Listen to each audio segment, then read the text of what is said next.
Astha. Welcome to our channel NDA Buddies, and today we're going to discuss physics concepts and its questions also.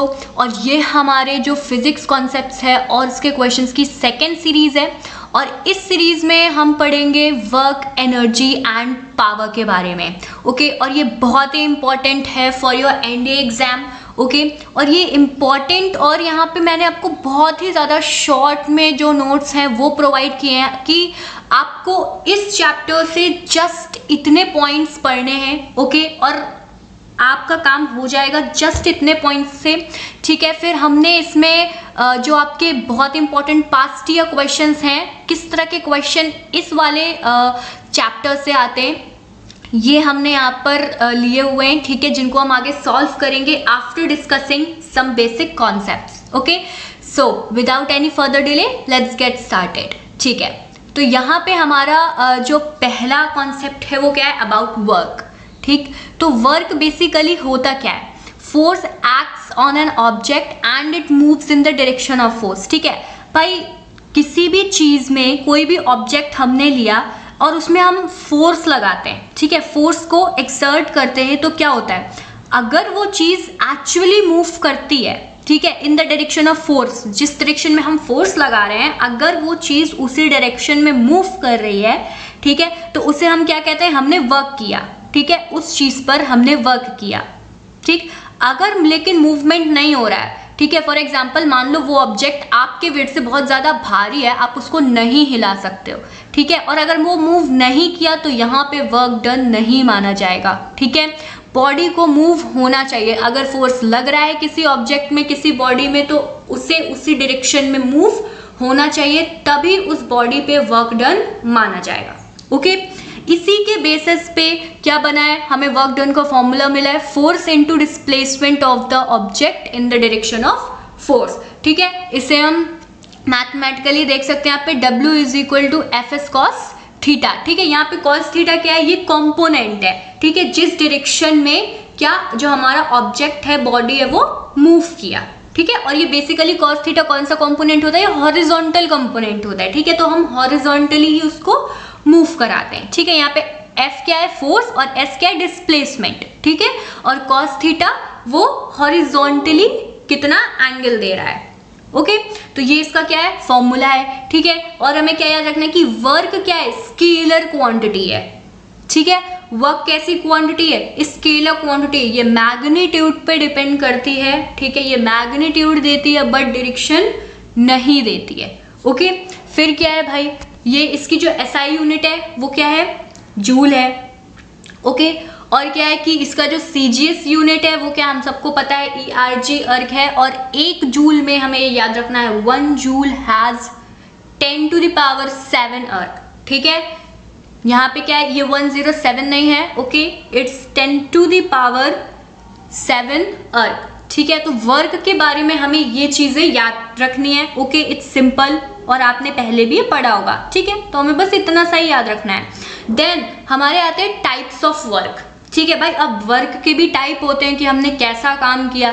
तो पहला हमारा type आता है, हमें जिसके बारे में पता होना चाहिए, अब वो है पॉजिटिव वर्क. ठीक है, क्या है, पॉजिटिव वर्क. अब बेसिकली पॉजिटिव वर्क होता क्या है भाई, जब किसी चीज में आप कोई ऑब्जेक्ट लिया, उसमें फोर्स लगाते हैं. ठीक है, किसी भी ऑब्जेक्ट में अगर फोर्स लग रहा है और उसका जो कंपोनेंट है in the direction of force displace कर रहा है. ठीक है, उसका जो कंपोनेंट है in the direction of force displacement कर रहा है, तो वो तो वो वर्क कैसा माना जाएगा, पॉजिटिव वर्क माना जाएगा. ठीक है, अगर आप मान लीजिए फॉर एग्जांपल हम ले लेते हैं, आपने एक टेबल लिया. ठीक है, उस टेबल को आप खिसका रहे हैं. ठीक है, उसको पुश कर रहे हैं, फोर्स लगा रहे हैं. ठीक है, और अगर वो फॉरवर्ड डायरेक्शन में मूव किया, ठीक है, तो उसका मूविंग का, उसके डिस्प्लेसमेंट का जो कंपोनेंट है, ठीक है, वो कौन से डायरेक्शन में, जिस डायरेक्शन में उसने डिस्प्लेस किया. ठीक है, जिस डायरेक्शन में फोर्स लग रहा है, तो ये हमारा वर्क कैसा माना जाएगा, पॉजिटिव वर्क माना जाएगा. ओके, नेक्स्ट हमारा आता है नेगेटिव वर्क. अब भाई नेगेटिव वर्क क्या होता है, अगर आप किसी ऑब्जेक्ट में फोर्स लगा रहे हो, ठीक है, लेकिन उसका जो कंपोनेंट है वो ऑपोजिट डायरेक्शन में डिस्प्लेस कर रहा है. ठीक है, आपने फोर्स लगाया सीधा और वो उल्टा जा रहा है, ठीक है, उसका डिस्प्लेसमेंट कैसा हो रहा है, ऑपोजिट डायरेक्शन में उसके डिस्प्लेसमेंट का कंपोनेंट है, तो वो फोर्स कैसा होगा, वो फोर्स नेगेटिव होगा, ठीक है। अब हमारा आता है जीरो वर्क। ओके भाई, जीरो वर्क क्या होता है भाई, जीरो वर्क वो होता है कि आपने कोई काम ही ना किया हो, है ना, तभी तो वर्क क्या होगा, जीरो होगा। मतलब ये आपने एक कंडीशन पढ़ी होगी कि भाई एक पुली है, ठीक है, आप स्टेशन गए, एक पुली है, ठीक, उसने आपका सामान लिया और वो अपने सामान के साथ सर पे रखकर जा रहा है, ठीक है। अगर आप उसमें F S cos theta formula लगाते हो तो उसमें जो कंपोनेंट है, ठीक है, वो 90 डिग्री पे लिए हुए, ठीक है, परपेंडिकुलर पे वर्क कर रहा है, तो यहाँ पे वर्क कैसा हो जाता है, अगर आप कैलकुलेट करोगे तो जीरो हो जाता है, ठीक।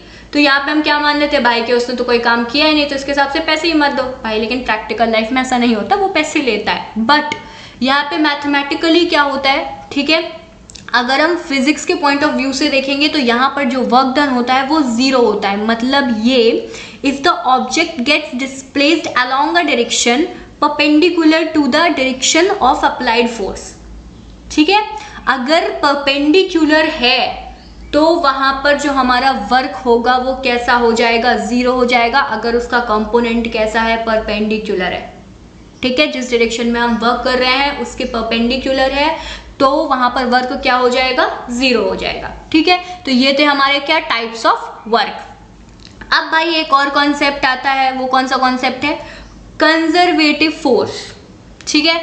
अब भाई कंजर्वेटिव फोर्स क्या होता है, तो आपने भाई सुना होगा कि ऐसे फोर्स, ठीक है, अगर वर्क डन किया गया है ऐसे फोर्स द्वारा जिसमें ऑब्जेक्ट एक पॉइंट से दूसरे पॉइंट तक क्या है, इंडिपेंडेंट है, path followed by the object, ठीक है, अगर जो पाथ है, ठीक है, उससे जो हमारा ऑब्जेक्ट है वो इंडिपेंडेंट है, उसमें डिपेंड नहीं कर रहा है, ठीक, तो ये जो हमारा फोर्स होगा कैसा होगा, कंजर्वेटिव फोर्स होगा। वो कहां पर डिपेंड करता है, सिर्फ स्टार्टिंग पॉइंट पे और एंड पॉइंट पे, ठीक है।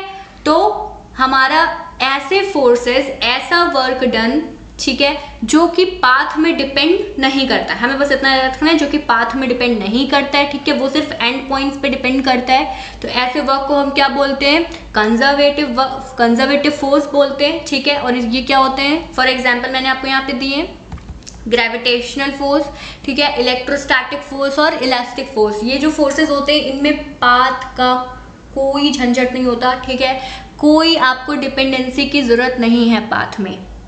ओके, नेक्स्ट हमारे आते हैं नॉन कंजर्वेटिव फोर्सेस, ठीक है भाई। अब नॉन कंजर्वेटिव फोर्सेस क्या होते हैं, तो भाई नॉन कंजर्वेटिव फोर्सेस जस्ट इनके उल्टे होते हैं भाई।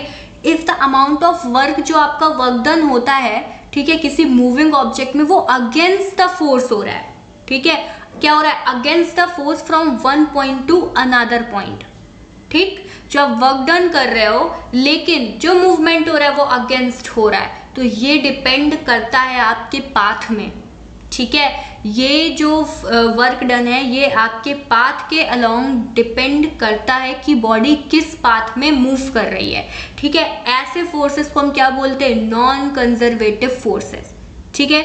और आपने सुना होगा the work done in moving an object against the non conservative force along a closed path is not zero, ठीक है। अगर आप क्लोज्ड पाथ में वर्क डन करते हो तो वो जीरो नहीं होता है, ठीक है, अगेंस्ट किसके, नॉन कंजर्वेटिव फोर्स के, ओके। और इसके मैंने भी आपको एग्जांपल दिया, लाइक फोर्स ऑफ फ्रिक्शन। भाई फोर्स ऑफ फ्रिक्शन जो होता है वो नॉन कंजर्वेटिव होता है, क्यों, आप फोर्स लगा रहे हो फॉरवर्ड डायरेक्शन में, बट ये कहाँ लगता है, अपोजिट डायरेक्शन में, ठीक है, ये ऑपोजिट डायरेक्शन में लगता है, इसलिए कैसा है, ये नॉन कंजर्वेटिव फोर्स है, ये फ्रिक्शन क्रिएट करता है, ओके। फिर है हमारा विस्कोसिटी। भाई विस्कोसिटी एक टाइप का ये भी क्या है, फ्रिक्शन फोर्स ही है लिक्विड्स के लिए, ठीक है, और ये कैसे हैं, नॉन कंजर्वेटिव फोर्सेस हैं, ओके। तो भाई ये हमारा यहाँ पे कंप्लीट हो गया। नेक्स्ट हमारा क्या, कौन सा टॉपिक आता है हमारा, एनर्जी भाई, ओके। तो बेसिकली यहाँ पे एनर्जी काफ़ी इंपॉर्टेंट चीज़ है, हमें मेनली वर्क में इतनी चीज़ें याद रखनी है, इससे ज़्यादा नहीं पढ़ना है, बहुत ज़्यादा डीप में आई एम अगेन सेइंग कि नहीं पढ़ना है, ओके। तो नेक्स्ट हमारा आता है क्या, एनर्जी, ठीक है भाई। अब एनर्जी क्या होता है, तो एनर्जी एक किसी भी ऑब्जेक्ट की, किसी भी बॉडी की कैपेसिटी होती है। क्या होती है? कैपेसिटी कि वो वर्क को कितना कर सकती है। ठीक है, the energy of an object is defined as its capacity of doing work.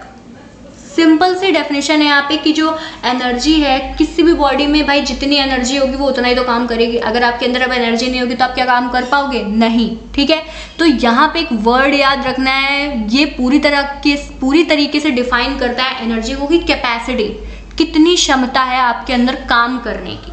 ठीक है, उसको हम क्या बोलते हैं? एनर्जी बोलते हैं। ठीक है, और हमें क्या याद रखना है इसके बारे में कि ये कैसी क्वांटिटी है? ये भी एनर्जी भी स्केलर क्वांटिटी है और इसका एसआई यूनिट भी क्या होता है? जूल होता है।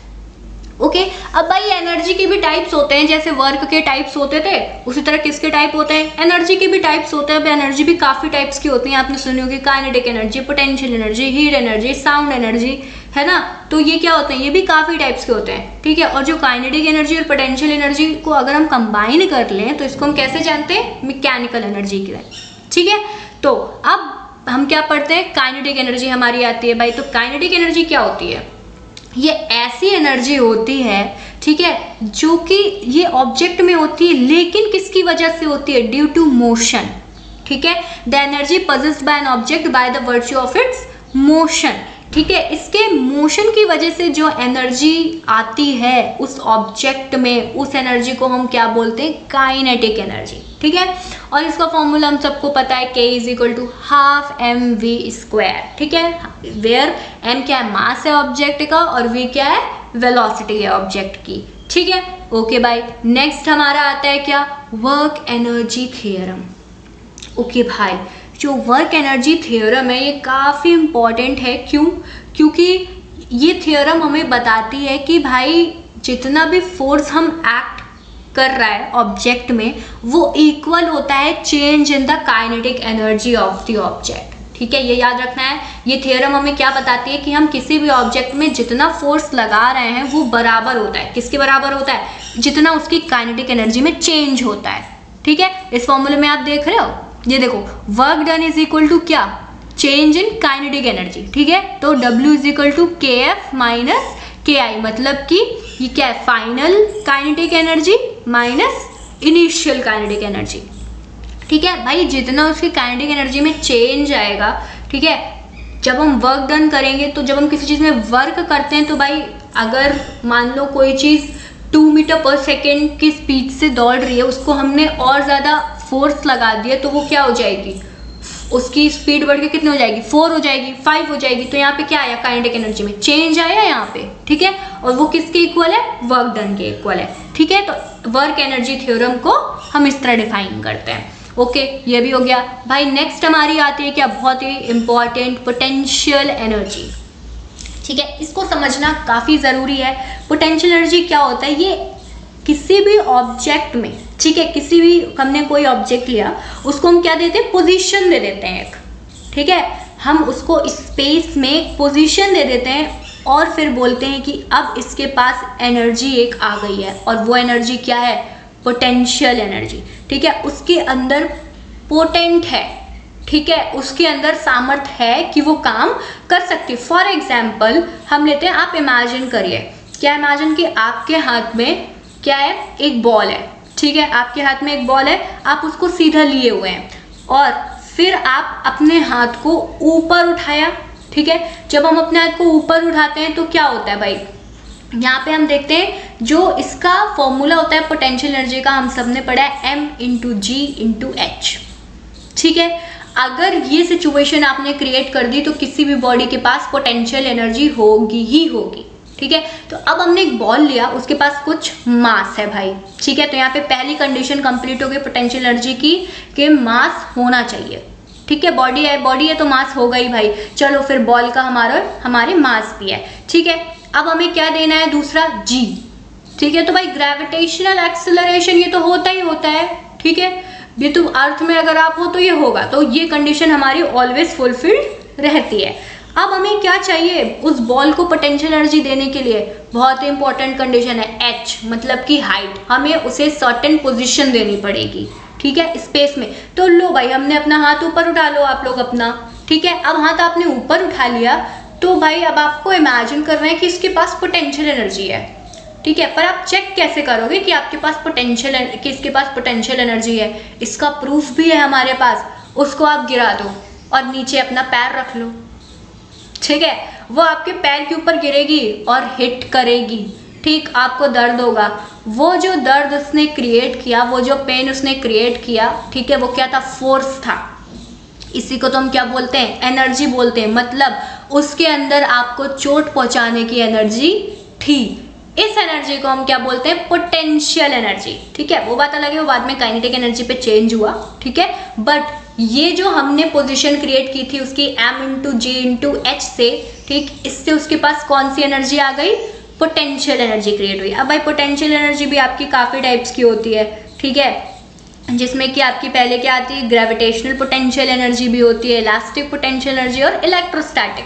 तो भाई ग्रेविटेशनल पोटेंशियल एनर्जी सिंपल सी चीज़ है, ठीक है। अगर कोई भी दो आप बॉडी को ले रहे हो, ठीक है, उनके बीच में फोर्स ऑफ अट्रैक्शन है, उनको आप अलग कर रहे हो, ठीक है। जब आप उनको अलग करोगे, एक दूसरे से सेपरेट करोगे, तो उनके अंदर एक पोटेंशियल क्रिएट होगा, ठीक है। ड्यू टू क्या? ड्यू टू अट्रैक्शन एक पोटेंशियल क्रिएट होगा। आप उनको अलग कर रहे हो, तो वहां पर हम इस एनर्जी को क्या कहेंगे? ग्रेविटेशनल पोटेंशियल एनर्जी, ठीक है।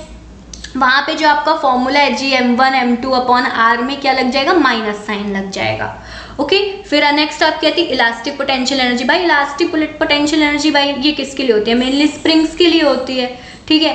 तो स्प्रिंग का जो आपका कंप्रेशन और एक्सटेंशन है ऑब्जेक्ट का, ठीक, उससे जो एसोसिएटेड आपकी एनर्जी होती है उसको हम क्या बोलते हैं? Elastic potential energy. देन आपका आता है इलेक्ट्रोस्टैटिक। अब इलेक्ट्रोस्टैटिक क्या होता है भाई?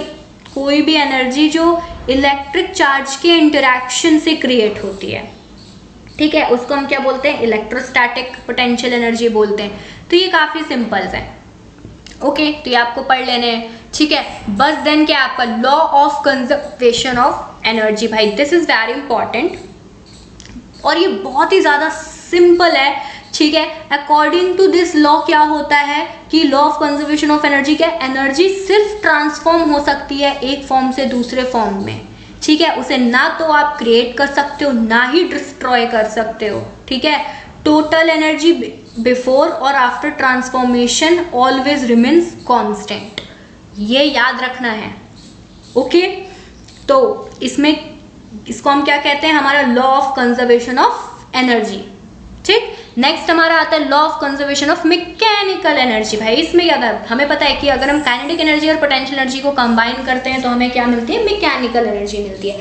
अब भाई ये जो लॉ है, ठीक है, ये भी इंपॉर्टेंट है और ये हमें क्या बताता है कि अगर कंजर्वेटिव फोर्स के अंदर कोई भी ऑब्जेक्ट वर्क कर रहा है तो उसकी जो मैकेनिकल एनर्जी है, मतलब काइनेटिक एनर्जी और पोटेंशियल एनर्जी, वो कैसी रहती है? कांस्टेंट रहती है। लेकिन कंडीशन क्या है कि कोई भी ऑब्जेक्ट वर्क करना चाहिए, किसी भी ऑब्जेक्ट के ऊपर जब हम वर्क डन करते हैं, लेकिन फोर्स कैसा होना चाहिए? ऑलवेज रिमेंबर कंजर्वेटिव होना चाहिए, ठीक है। तो जो काइनेटिक एनर्जी और पोटेंशियल एनर्जी का सम है, मतलब मैकेनिकल एनर्जी, वो कैसी रहती है? कांस्टेंट रहती है। ये भी सिंपल है भाई, ओके, ये भी हो गया। नेक्स्ट क्या आता है? हमारा पावर, ठीक है, ये हमारा लास्ट कॉन्सेप्ट है इसका। भाई पावर क्या होता है? पावर भी the rate of doing work, ठीक है।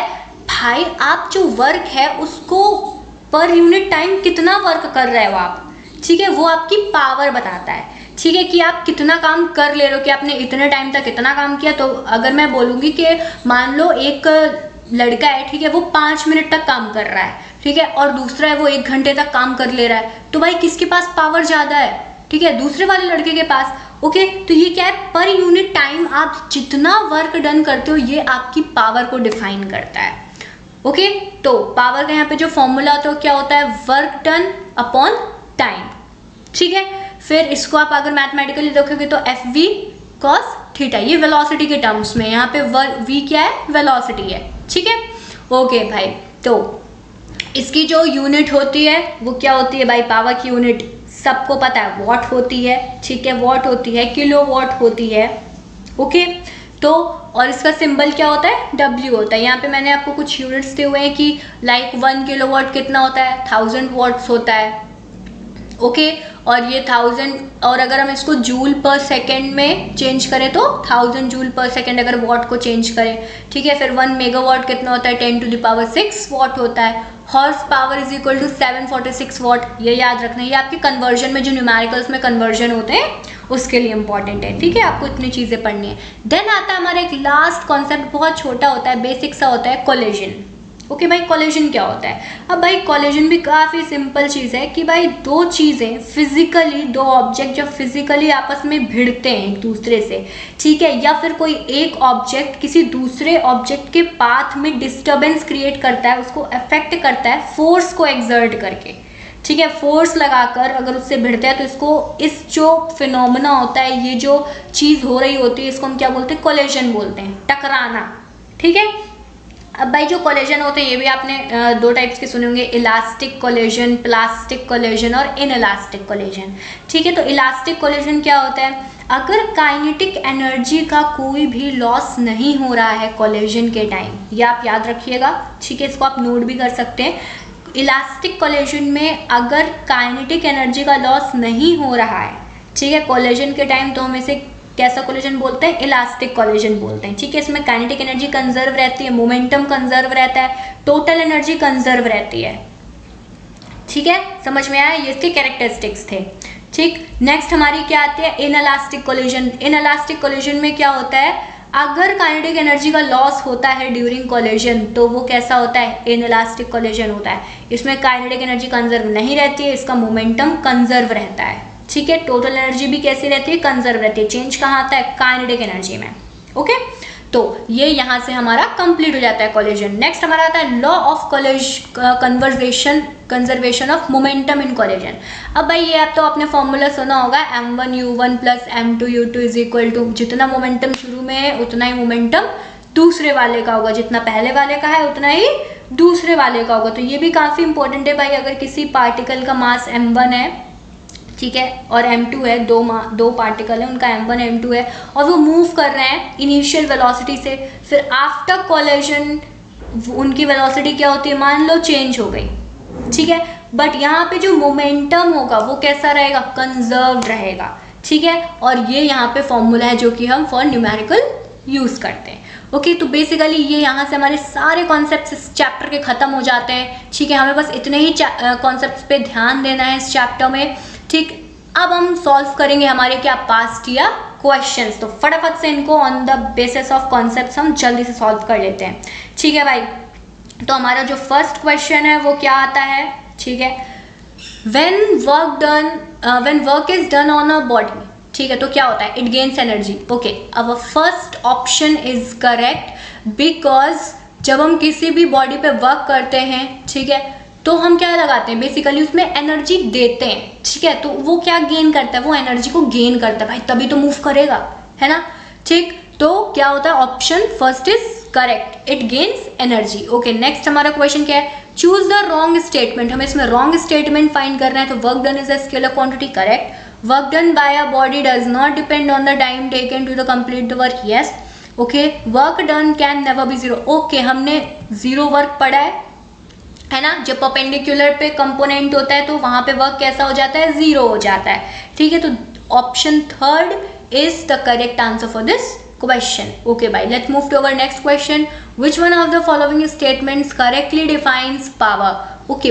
पावर हमने पढ़ा है कि पर यूनिट टाइम होता है, energy supplied per unit time, it is the correct, ठीक है, कि हमने पढ़ा है ना, यहाँ पे पावर की जो डेफिनेशन पढ़ी है क्या होती है, the rate of doing work और the rate at which energy is transferred, ठीक। तो option 1 will be the correct answer for this question. Now let's move to our next, a body is thrown vertically upwards and then falls back on the ground, its potential energy is maximum, okay भाई। एक body है, हमने उसको ऊपर फेंका, ठीक है, vertically upwards फेंका और फिर वो वापस ग्राउंड पे आ गई, तो उसकी पोटेंशियल एनर्जी कहाँ पर मैक्सिमम होगी, ठीक है। तो अकॉर्डिंग टू हमारी जो कंडीशंस होती हैं m into g into h, ठीक है, जहाँ पे मैक्सिमम हाइट होगी भाई, ठीक है, वहाँ पे जो पोटेंशियल एनर्जी होगी वो बहुत ज़्यादा होती है, ठीक है। तो ऑन द ग्राउंड नहीं, एट द मैक्सिमम हाइट, ये लो भाई, option second is the correct answer for this question, कि मैक्सिमम हाइट पे उसकी जो पोटेंशियल एनर्जी होगी वो मैक्सिमम होगी। ओके, नेक्स्ट हमारा आता है भाई, okay, power required by a boy of mass 30 kg, ठीक है, to run up a staircase of 40 steps in 10 seconds। Okay, हमें यहाँ पे हाइट दी गई है कि ईच जो स्टेयर्स की हाइट है वो क्या है 15 सेंटीमीटर्स। ओके, यहाँ पे हमें जी की वैल्यू 10 लेनी है, तो ये न्यूमेरिकल है बेसिकली, ठीक है। तो सॉल्व आप करेंगे, मैं बताऊंगी कि इसको किस तरीके से सॉल्व करना है। तो बेसिकली हमें दिया क्या गया है, पावर से हमसे पूछी गई है, ठीक है। तो पावर का सबसे पहले हम फॉर्मूला लिखेंगे, क्या होता है, वर्क डन अपॉन टाइम, ठीक। अब यहाँ पे हमें देखना है कि हमें यहाँ पे मास दिया गया है, ठीक है, जी की वैल्यू दी गई है और एच की वैल्यू दी गई है। इसका मतलब इसमें जो वर्क डन है वो कौन सा है, m into g into h, ठीक है। M g h upon t वाला फॉर्मूला लगेगा इसमें, ठीक है। तो सबसे पहले हम इसमें हाइट को कैलकुलेट करेंगे। हाइट कैसे कैलकुलेट होगी, यहाँ पे हमें क्या दिया गया भाई 40 स्टेप्स, ठीक है, ठीक है। उनकी हाइट कितनी है 15 सेंटीमीटर ईच है, तो 40 कितनी होगी 6। हम जब कैलकुलेट करेंगे तो 40 इंटू 15 अपॉन 100 करेंगे, ठीक। वहाँ से हमें 6 सेंटीमीटर्स मिलेगी, ठीक, एच की वैल्यू। फिर हम उसको पुट कर देंगे, हमें यहाँ पे एम की वैल्यू कितनी है 30 kg दी गई है, 10 की जी की वैल्यू कितनी है 10 दी गई है, और हमें 6 हमने हाइट कैलकुलेट किया है। बस हमें टाइम कितना दिया गया है 10 सेकेंड्स, इससे हम कैलकुलेट करेंगे और हमारी पावर कितनी निकलेगी 180 वॉट, ठीक है। तो आप इसको कैलकुलेट करके देखिएगा, अगर आपका ऑप्शन बी आ रहा है then it's very correct answer, ठीक है। ओके, नेक्स्ट हमारा क्या है भाई, conservation of momentum is a collision between particles can be understood on the basis of. Okay भाई, हमें कोलिजन में जो कंजर्वेशन ऑफ मोमेंटम होता है, ठीक है, हमने ऊपर पढ़ा था, तो वो हम किस तरह से समझ सकते हैं, ठीक है। तो यहाँ पे हम देखते हैं कि आपने पढ़ा होगा कि जो न्यूटन का सेकंड लॉ होता है वो बेसिकली कंजर्वेशन ऑफ मोमेंटम को शो करता है, ठीक है। और जो थर्ड लॉ होता है वो भी, उसमें भी जो मोमेंटम होता है ना आपका, वो भी क्या रहता है, कंजर्व रहता है, ठीक है। उसमें कोलिजन होता है भाई, न्यूटन का जो थर्ड लॉ होता है आपने पढ़ा है कि एक्शन रिएक्शन का होता है, और सेकेंड लॉ आप किससे डिराइव करते हो, मोमेंटम चेंज में ही डिराइव करते हो उसको, F is equal to m into a, ठीक है। तो ये दोनों से हम इसको समझ सकते हैं, न्यूटन्स के सेकंड लॉ, न्यूटन्स के थर्ड लॉ से। तो option B is the correct answer. Next हमारा आता है, a particle is moving freely then it's. एक पार्टिकल है जो कि फ्रीली मूव कर रहा है, तो क्या होगा भाई, जब कोई पार्टिकल फ्रीली मूव करता है तो हमें याद रखना है कि उसकी जो काइनेटिक एनर्जी होती है वो कभी भी जीरो नहीं होती है, वो क्या होती है, हमेशा जीरो से ज़्यादा होती है। तो यहाँ पे हम देख सकते हैं यस, हमारा जो ऑप्शन फर्स्ट है will be the correct answer, because जो काइनेटिक एनर्जी होती है हमारी वो हमेशा जीरो से ग्रेटर रहती है। ओके, नेक्स्ट हमारा क्वेश्चन है, the power output of a machine that lifts a 600 kg weight through a height of 20 metre in 1 minute. Okay भाई, इसमें आपको कुछ कन्वर्जन करने हैं, 1 मिनट को 1 minute has what 60 seconds. Okay, now तो ये भी हमें दिख रहा है, हमें यहाँ पे पावर कैलकुलेट करनी है, ये भी आप ही कैलकुलेट करेंगे, मैं आपको बस तरीका बता रही हूँ। क्या इसमें वर्क डन, पावर का फॉर्मूला क्या होता है, work done upon time. Work done कैसा है, m into g into h, ठीक है। एम की वैल्यू दी गई है आपको, जी की वैल्यू दी गई है, एच की वैल्यू, भाई आपको इसमें सारी वैल्यूज दी गई है। इतना सिंपल क्वेश्चन है, आपको जस्ट इसमें कैलकुलेशन करना है, ठीक है। जब आप कैलकुलेट करेंगे तो कितनी वैल्यू आएगी आपकी 1.1960 आएगा, ठीक है। बट आप इसको किलोवाट में, क्योंकि यहाँ पे ऑप्शन दिए गए, आप उसको फिर किलोवाट पे चेंज करेंगे तो 1.96 यहाँ पे किलोवाट इसमें पावर का आंसर आएगा, ठीक है। तो option first will be the correct. Okay भाई, नेक्स्ट हमारा आता है, the energy associated with state of comparison और कंप्रेशन और expansion of and elastic spring is called its. Okay भाई, हमने पढ़ा हुआ है कि जो इलास्टिक पोटेंशियल एनर्जी होती है वो किस में होती है, स्प्रिंग में। हमें बिना कुछ सोचे समझे यहाँ पे इलास्टिक पोटेंशियल एनर्जी डालना है कि जो स्प्रिंग होती है उसमें कौन सी पोटेंशियल एनर्जी होती है, इलास्टिक पोटेंशियल एनर्जी, ठीक है। ये हमने पढ़ा है, तो option second will be the correct answer. Next है हमारा the SI unit of mechanical energy. भाई ये बहुत सरल है, ठीक है। किसी भी एनर्जी की जो एसआई यूनिट होती है वो क्या होती है, जूल। ओके, तो option first will be the correct answer for this question. Now भाई यहाँ से फ्रेंड्स हमारी जो ये सीरीज होती है ये कंप्लीट हो जाती है, ठीक है। एंड आई होप आपको ये समझ में आया होगा कि इस चैप्टर से किस तरह के ठीक है, किस तरह के क्वेश्चंस पूछे जाते हैं, ओनली कॉन्सेप्ट्स बेसिस आते हैं। तो आपको अपना कॉन्सेप्ट क्लियर रखना है। न्यूमेरिकल्स बहुत ही सिंपल आते हैं, न्यूमेरिकल्स में जस्ट आपको डीप जाने की जरूरत नहीं है, आप बस अपना फॉर्मूला देख लीजिए और मैंने यहाँ पे आपको जितने भी पॉइंट्स दिए हैं उनको बस आप देख लीजिए, बस आपको इतना ही करना है। ठीक है, ये आपका क्विक रिवीजन है, आपको जस्ट अपने 20-30 मिनट्स देना है, आपका एक चैप्टर कंप्लीट हो जाएगा। ओके, और आपकी जितने भी competitive exams like NDA, CDS, AFCAT, SSC, उन सब के लिए इंपॉर्टेंट है। ठीक है, उन सब में आपको बहुत ज़्यादा डीप जाने की जरूरत नहीं होती है, आपको बस ऊपर ऊपर का देखना होता है। और ये बहुत ही वेरी शॉर्ट नोट्स हैं, आपको जितने पॉइंट्स देखने। ठीक है, तो आई होप आपको इसमें मज़ा आया होगा, बहुत इंटरेस्टिंग क्वेश्चंस थे। तो प्लीज़ लाइक, सब्सक्राइब और शेयर करना बिल्कुल भी मत भूलिएगा। Thank you.